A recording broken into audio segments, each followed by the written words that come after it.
msio na akili, ni nani aliyewaloga?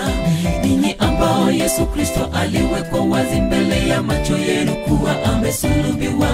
Mlipokea Roho kwa matendo ya sheria au kwa kusikia kutokana na imani? Je, mmekuwa wajinga namna hii? Mmepatikana na mateso makubwa bure, na baada ya kuanza katika Roho sasa mnataka kukamilishwa katika mwili. Enyi Wagalatia, msio na akili, ni nani aliyewaloga? Ninyi ambao Yesu Kristo aliwekwa wazi mbele ya macho yenu kuwa amesulubiwa. Mlipokea Roho kwa matendo ya sheria au kwa kusikia kutokana na imani? Je, mmekuwa wajinga namna hii? Mmepatikana na mateso makubwa bure, na baada ya kuanza katika Roho sasa mnataka kukamilishwa katika mwili. Amelaaniwa mtu yule asiyedumu katika yote yaliyoandikwa, bali ana haki aliyeamini katika kitabu cha Torati ataishi katika imani. Amelaaniwa mtu yule asiyedumu katika yote yaliyoandikwa, bali ana haki aliyeamini katika kitabu cha Torati ataishi katika imani.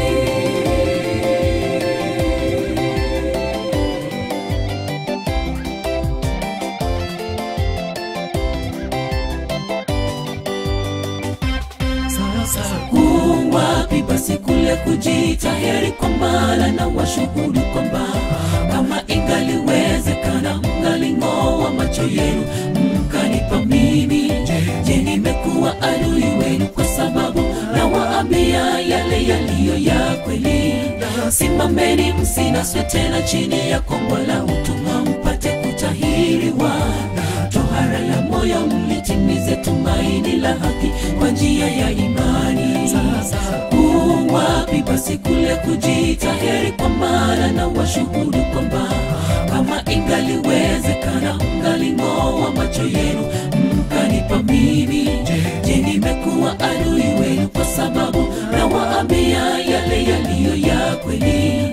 Simameni msinaswe tena chini ya kombo la utumwa mpate kutahiriwa, na tohara la moyo mlitimize tumaini la haki kwa njia ya imani. Amelaaniwa mtu yule asiyedumu katika yote yaliyoandikwa, bali ana haki aliyeamini katika kitabu cha Torati ataishi katika imani. Amelaaniwa mtu yule asiyedumu katika yote yaliyoandikwa, bali ana haki aliyeamini katika kitabu cha Torati ataishi katika imani. Amelaaniwa mtu yule asiyedumu katika yote yaliyoandikwa, bali ana haki aliyeamini katika kitabu cha Torati ataishi katika imani. Amelaaniwa mtu yule asiyedumu katika yote yaliyoandikwa, bali ana haki aliyeamini katika kitabu cha Torati ataishi katika imani. Amelaaniwa mtu yule asiyedumu katika yote yaliyoandikwa, bali ana haki aliyeamini katika kitabu cha Torati ataishi katika imani. Amelaaniwa mtu yule asiyedumu katika yote yaliyoandikwa, bali ana haki aliyeamini katika kitabu cha Torati ataishi katika imani.